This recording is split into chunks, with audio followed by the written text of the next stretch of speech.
Porque FNAF não acabou em FNAF 6. Oi, eu sou o Drac. E eu sou o Corujão. Olha, esse vídeo é dividido em duas partes. A primeira é uma parte falando sobre a fandom e a segunda é sobre a teoria em si. O que nós vamos trazer aqui é uma explicação que vai colocar a história de FNAF desde o sexto jogo de volta aos trilhos. E se você não concordar com os nossos fatos apontados aqui, tudo bem, mas eu sugiro que você nos escute, pelo menos. Afinal, isso era Five Nights at Freddy's, um jogo com uma história misteriosa e chamativa que nos despertou curiosidade e que foi se desenvolvendo e se tornando mais complexa, onde nós tínhamos ideias, colocávamos elas nas plataformas, apresentávamos os pontos que se encaixavam e debatíamos sobre essas ideias. Não porque a gente tinha que resolver a história do jogo, mas sim porque a gente gostava. É isso que estamos fazendo aqui. Estamos colocando tampas nas lacunas que estão em aberto na lore atual, porém com provas e informações que são encontradas em conteúdos oficiais, mas que as pessoas ignoram e só tentam responder de maneira simples. Scott não sabe o que vai criar na história. É retcon? Tá sem pé nem cabeça. Já nem entendo. Isso já perdeu a lógica. É o Mimic. Achei que tudo seria resolvido com o Mimic. William já morreu, aceita. Gregory é um psicopata. Mesmo que tenha sido revelado, eu ainda não acredito. Pois é. Eu acho que você entendeu bem onde a gente quer chegar. E por que nós temos motivos de FNAF não acabar no sexto jogo. Lembrando que a gente não tá defendendo o jogo como um fã aficionado por FNAF, mas sim uma pessoa que só gostava de ver a história se desenrolando, coisa que parece que hoje em dia não dá mais pra fazer, porque senão a giripoca vai piar. Dá pra ver isso pela forma como a comunidade traz as decisões do próprio criador, que me deixa no mínimo intrigado. Scott nem sabe o que faz, ele só deve estar esperando os fãs criarem a história para que ele possa depois colocar um retcon. Isso é muito comum de se ver por aí em comentários, principalmente em vídeos de teoria, claro. Talvez esta seria uma frase válida do primeiro jogo de FNAF, pois como mesmo disse, ele não pensou que o jogo conseguiria ter tanto sucesso. Todos sabemos a história da criação da franquia. Scott é um criador de jogos que estava com problemas para que seus jogos fizessem sucesso. E após seu último trabalho, Tipper & Sons, ter sido criticado por parecer que seus personagens eram mal modelados, decidiu abraçar a ideia e usou os modelos mal feitos e assustadores para dar vida àquilo que conhecemos hoje. Um jogo com a ideia que fala de animatronics que ganham vida e começam a caçar o jogador durante a noite. Isso é FNAF 1. Com o sucesso, ele viu que as pessoas começaram a teorizar sobre sua obra, mas não havia pensado até o momento em dar uma continuidade por trás da história, até FNAF 2. Ele viu que os fãs estavam gostando da ideia e deu seguimento ao jogo, mas após isso seria somente invenção de Scott Calton e não dos fãs. No terceiro jogo ele surge inclusive com uma proposta de um final falso, mas com um jogo que diz bastante da lore, e que inclusive prova que Scott pensou sim nas histórias dali pra frente. Isso sem contar o fato de que ele tem parceria com empresas de nome, que não podem fechar um contrato com alguém que não tem uma história acabada. E bem, não adianta falar que era para ter acabado no FNAF 3, porque dessa vez os fãs falaram que ainda faltavam pontas soltas e que seria bem raso terminar ali. Eu lembro desses comentários, seja no meu grupo de amigos ou seja na própria internet. Pouco tempo depois surge FNAF 4, e mais dúvidas ainda surgem ao invés de respostas. Mas ganhamos o que queríamos, mais FNAF, mais oportunidade de entender a história. A partir daí, você acha mesmo que Scott, vendo a quantidade de pessoas que estavam movimentando, não se preocuparia de criar uma trama realmente elaborada? Ela poderia até realmente não ser o que temos hoje, mas pelas mãos do autor, ela estava sendo criada e respondendo nossas dúvidas, com materiais extras e pequenas informações. Mas o que queremos dizer aqui é: se Scott realmente tivesse criado a história somente pegando o que os fãs faziam, teríamos muito mais histórias estranhas, não é mesmo? Quem não lembra da ideia do Fox ser um personagem bonzinho, a mordida de 83 ser a de 87, FNAF ser só um sonho, e a teoria de que a Ballora seria esposa do William Afton? Só pela última fica bem claro que talvez a partir desse momento o Scott já tenha tido uma ideia de onde ele queria chegar. William Afton volta porque Scott já havia criado regras para esse universo e sabia como o universo funcionaria a partir de então. Ora, vamos lá. Remnant, Agonia, esquentar esses elementos para manipulá-los, Michael Afton ser visto como protagonista em alguns jogos. Se por acaso realmente é de fã, a gente nem tinha ideia de alguma dessas coisas. Será mesmo que ele não sabe o que está criando? Será que é só retcon? Será que é só fanfic? Inclusive, tudo agora é retcon. Na comunidade, retcon acabou se tornando uma espécie de resposta rápida para algo que não é compreensível naquele momento e que as pessoas usam como uma desculpa para não se aprofundar mais na história. Só um parêntese aqui, tá bom? Antes que alguém venha pausar o vídeo e queira falar que, mas tem sim retcon, o retcon existe desde sempre. Olha, o retcon existe principalmente porque o pessoal vem e coloca que, tal livro de FNAF tá desatualizado. Mas onde é que veio aparecer essa informação de que o livro foi desatualizado? Que ele foi descanonizado? Ou então que o Scott simplesmente falou que quer esquecer a existência daquele livro ou daquele minigame, talvez? Assim como na época que quando você pesquisava alguma coisa na internet, alguém falava, não, o Scott confirmou. E aí todo mundo acreditava, por exemplo, na música da Puppet e ela ser a mãe das crianças. Hoje em dia nós temos alguém que simplesmente chega, fala que aconteceu um retcon e fica por isso mesmo. Então vamos se esforçar um pouco pra gente entender a história de uma maneira bem mais coesa, tá bom? Parece que virou moda usar retcon pra tudo. E sim, tem sim como explicar. Quer ver?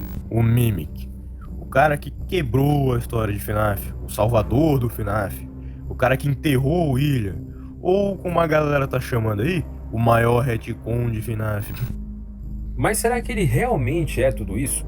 Ele realmente quebrou a história e o jogo não tem mais salvação? Ou será que é só preguiça e falta de observação? Tá, aqui é que a parte 1 do vídeo acaba. Então vamos pra parte 2, a parte da teoria. O Mimic foi introduzido nos epílogos de Tales from the Pizzaplex. A sua história retrata um inventor, Edwin, que criou um sistema operacional chamado Mimic 1 e um Endo de mesmo nome capaz de copiar comportamentos e replicá-los. Porém, quando seu filho David sofre um acidente, sendo que o Endo que ele projetou deveria cuidar dele, e ele não conseguiu impedir o acontecimento, Edwin, seu criador, desconta sua raiva em sua criação, que passa a ter esse comportamento violento.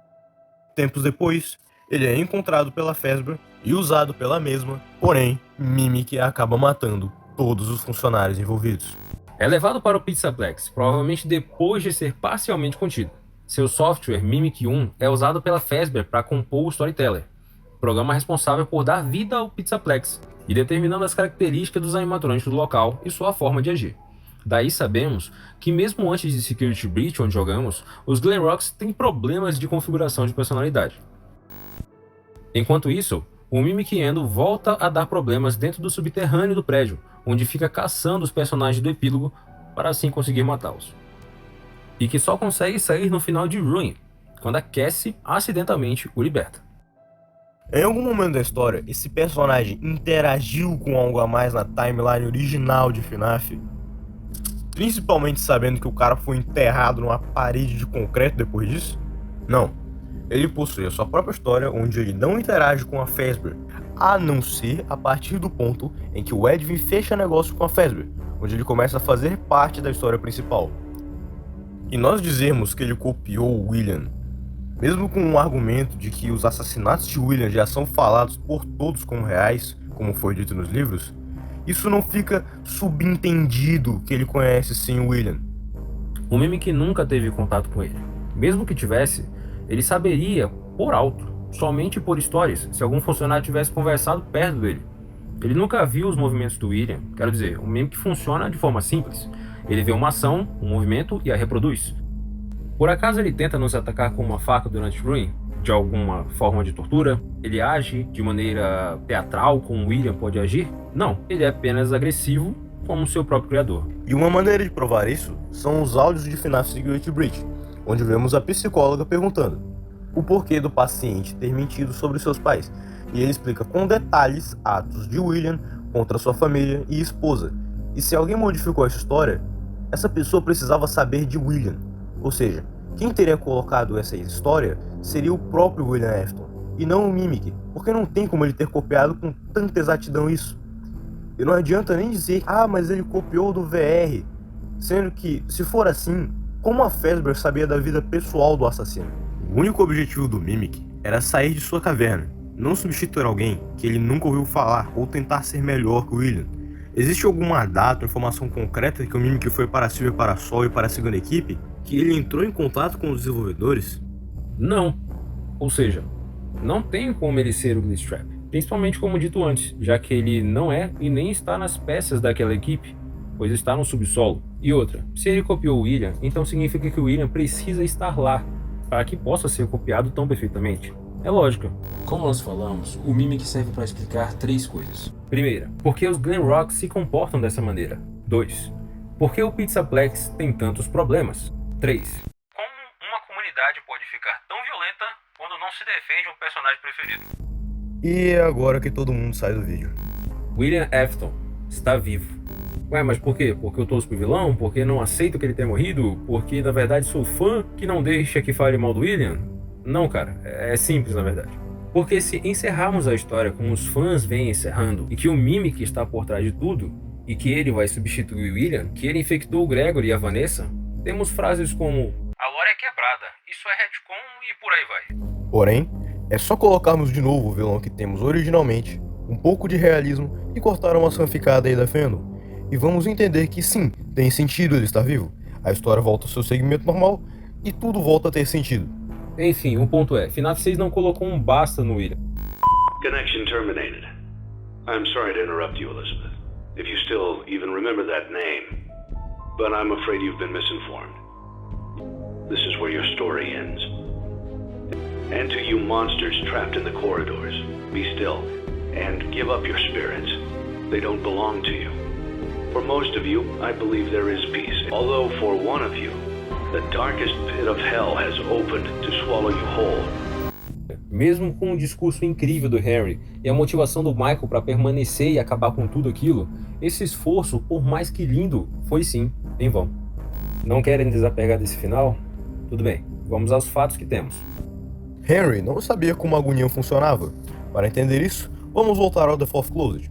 Sim, eu tô pegando explicações desse livro, que não existe canonicamente e sim paralelamente, mas nos dá informações sobre a história principal, assim como os Tales. O ponto principal aqui é que na página da Light Novel, vou utilizá-la porque quando eu uso a parte escrita do livro, todo argumento que eu recebo é que ele está desatualizado. Então na página 174, William Afton nos diz a seguinte frase: Heat is the key. Mas, se vocês querem a parte escrita, daqui ela.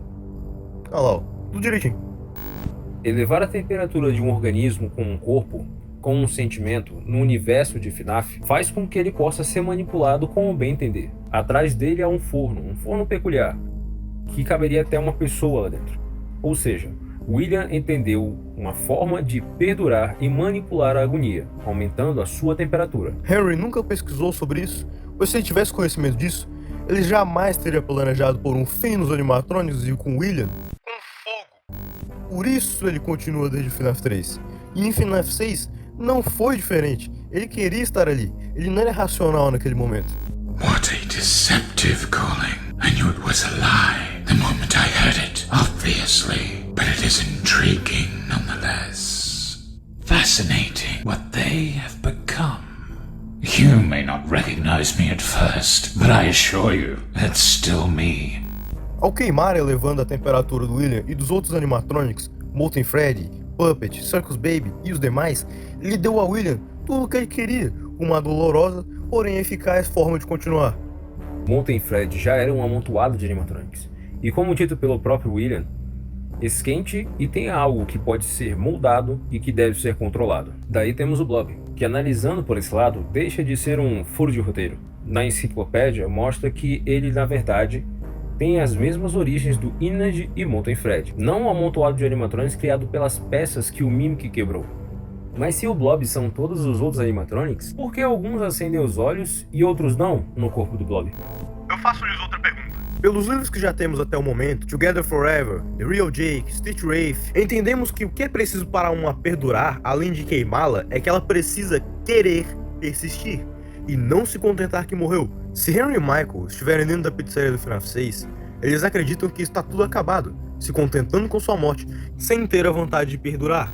E possivelmente isso vale para alguns animatronics que já haviam perdido sua consciência original e eram apenas como animais. The others are like animals, but I am very aware. E bem, se alguém vir falar que não dá para usar o Fazbear Frights porque eles não são canon, ok, porém eu ainda vou usá-los para traçar paralelos com a história, assim como nós fazemos no Tales. Pronto, já temos o Blob, não retconizado ou como um furo. Vamos para o próximo. Ultimate Custom Light e o paciente 1280. Sim, eu vou entrar nessa história. Mas aqui eu quero abrir um parêntese para explicar uma coisa dos Tales from the Pizzaplex. O nome Tales from the Pizzaplex pode ser um título proposital para os livros. Sabemos que o próprio Scott Calton é quem escreve os livros. É claro, também no projeto estão Andrea Wagner e Kelly Parra. Mas com toda certeza, as histórias só passam com a aprovação de Scott. Mas por que as histórias passam se elas são tão estranhas? Em Help Wanted, fomos informados de que um desenvolvedor indie foi contratado para fazer jogos no universo de FNAF, que contassem de uma forma extremamente exagerada os eventos das pizzarias, a fim de espalhar como uma espécie de lenda urbana tão absurda que passaria despercebida pelo público local. Seria algo como: nossa, não faz o menor sentido, animatronics vivos, não é verdade? E então, no intuito da Fazbear, as pessoas esqueceriam junto com essa campanha sobre os eventos, mas como sabemos, não funcionou, pois o desenvolvedor tentou colocar sim fatos reais dentro dos jogos. Eu sei que os livros são coisas feitas para nós, espectadores da obra, mas eles servem assim como o FNAF R. Eles são reais para nós como merchandising e também para os personagens do universo de FNAF. E se os livros forem isso, Scott escreveu, mas não só como uma história, e sim como se fosse a própria Fazbear que estivesse nos vendendo essas histórias. É como um merchandising, mas não feito somente para nós do mundo real lermos, e sim para os personagens do universo de FNAF. Algumas histórias do Tale realmente aconteceram, são canon, mas podem estar sendo contadas de maneiras totalmente absurdas, já outras nem sequer existem, para nos fazer acreditar que não são reais, sendo assim, soar mais como uma mentira da Fazbear. Isso seria contado tanto para nós espectadores, quanto para as pessoas que estão no universo do Pizzaplex, para espalhar que os acontecimentos não passavam de boatos. Daí o motivo do Mimic ser canon, mas os restantes ficarmos em dúvida, porque estamos lendo contos, ou seja, isso explicaria suas datas erradas. Até porque no mesmo livro do Mimic encontramos algumas dessas histórias falsas. Segundo o dicionário, um conto é um relato intencionalmente falso e enganoso, mentira e embuste. Tirando por esse pensamento, tanto Tales quanto Fazbear Frights funcionam da mesma forma, mas só viemos perceber isso pelo nome propositalmente escolhido por Scott Calton, levado no nome Tales from the Pizzaplex. Ou seja, 1280 não seria totalmente do jeito que foi descrito, com um padre e tudo mais, mas seria uma maneira exagerada que simplesmente serviria para nos dizer que William foi transportado para Fazbear de algum jeito. Voltando à lore de FNAF. Dentro da Custom Night, William encontrou seu castigo esse provido por Cassidy.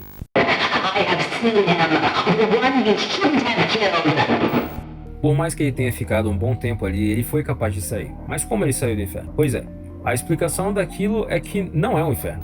Temos o sobrenatural em FNAF, mas que nesse universo pode ser modelado por meio de experimentos, deixando claro que almas perduram e possuem um descanso ou um castigo. E na história do Homem do Quarto 1280, quem estava torturando William era Cassidy, pois ele ainda não havia ido para o inferno, mas passou por um purgatório pessoal feito por uma alma inquieta, que tem o poder realmente significativo, mas que não poderia mantê-lo aqui para sempre. O que podemos tirar dessa história é que Afton consegue se desprender de seu corpo físico, já que no final da história, ele faz isso se tornando um líquido preto para se prender às peças do local da Fazbear. Como eu disse, o livro não aconteceu, mas serviu para explicar como William sai daquele momento, conhecido como Custom Night. Depois do incêndio de FNAF 6, ele seria escaneado pela Silver Parasol, o que poderia ter dado uma chance de sair do controle da Cassidy. Aqui é um ponto em que a Fandom esquece que temos alma em FNAF, pois para muitos Glitch Trap poderia ser apenas a consciência de William copiada, como um Johnny Silverhand, fazendo com que não seja mais o William ali. O que pode fazer sentido, mas para um universo que permite que almas vaguem e se manifestem em objetos, a alma do William passar para um jogo, e não somente como um vírus, mas como uma alma real que está infectando o sistema, e ainda consciente e que planeja encontrar um novo receptáculo para continuar, também faz muito sentido. Ele deixou sua alma dentro do jogo, para infectar a mente dos beta-testers, onde vemos os eventos da Tape Girl. Algo que liga a história do Help Wanted com os Tales from the Pizzaplex é a história rápida e aparentemente despretensiosa de Montgomery, onde ele faz o corpo infectado pela IA dele se deitar em uma serra, explicando os eventos do Help Wanted, onde um dos funcionários corta o próprio rosto. Essa é uma das novas capacidades de William que ele possui dentro da mente de alguém. Daí sabemos como Vanessa é infectada e passa a cumprir as ordens do William para criar um corpo novo para William Afton. Por isso os eventos do Pizzaplex acontecem. Estamos acompanhando uma pessoa que perdeu a cabeça e está sob o comando de Glitch Trap, William Afton, e que até o momento não teve interferência nenhuma do Mimic em sua história. E nem mesmo na história do Mimic é citado que ele foi escaneado pela empresa. Não acredita? Não acha que ele está em Help Wanted? Então, vamos ler um pouco da enciclopédia. A enciclopédia que fala sobre as aparições de William Afton, que está tanto em FNAF Help Wanted quanto em Security Breach. Então agora, Afton está tentando se reanimar em Bunny Trap. Mas como se o final foi descanonizado? Esse final não ser canônico não impede a tentativa falha da Vanny criar o William. Ou seja, o Bunny Trap nunca foi terminado, mas ele sim quase foi montado, fazendo assim William continuar preso no mundo digital. o que pode muito provavelmente aparecer em Help Wanted 2. Anotem isso, pois é quase certeza. Então, todo esse vídeo foi gravado antes do lançamento de FNAF Help Wanted 2, e enquanto estava editando o vídeo, olha só o que me aparece aqui.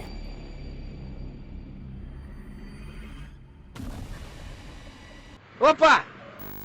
Resumindo, a ideia principal do vídeo aqui é para não sobrar dúvidas. O Mimic não substituiu William Afton, o tornando um personagem importante apenas para explicar a situação do Pizzaplex e não para reescrever a lore do jogo. Ok, então vamos recapitular para ficar bem fácil de entender. William não morreu no sexto jogo, pois ele não morre no fogo, pois o fogo causa dano sim, mas também gera mais agonia ao invés de apagá-la, possibilitando que ele permanecesse vivo. Mimic não é o Glitch Trap, ele não se parece nem age como William, pois para saber da vida de William e de como ele se comportava, ele precisaria ter visto e ter copiado o próprio. E as subrotinas que copiam são o Mimic, pois nos áudios das terapeutas é dito que as subrotinas é que copiam o vírus inicial e começaram a agir da mesma forma, o que deixa claro que as subrotinas copiaram o Glitch Trap primeiro, ou seja, ele nunca foi o Glitch Trap. O Glitch Trap já existia como William. Com isso, nos dando motivos do porquê esse jogo não acaba em FNAF 6 e porque o Mimic não é o William e que o William Afton continua sendo Glitch Trap. Por esse vídeo é isso. Se você gostou, inscreva-se no canal para poder acompanhar mais teorias que vamos trazer aqui no futuro. E se você quer saber um pouco mais do que será o próximo vídeo, iremos tocar num assunto que eu considero bem importante para a história nesse momento.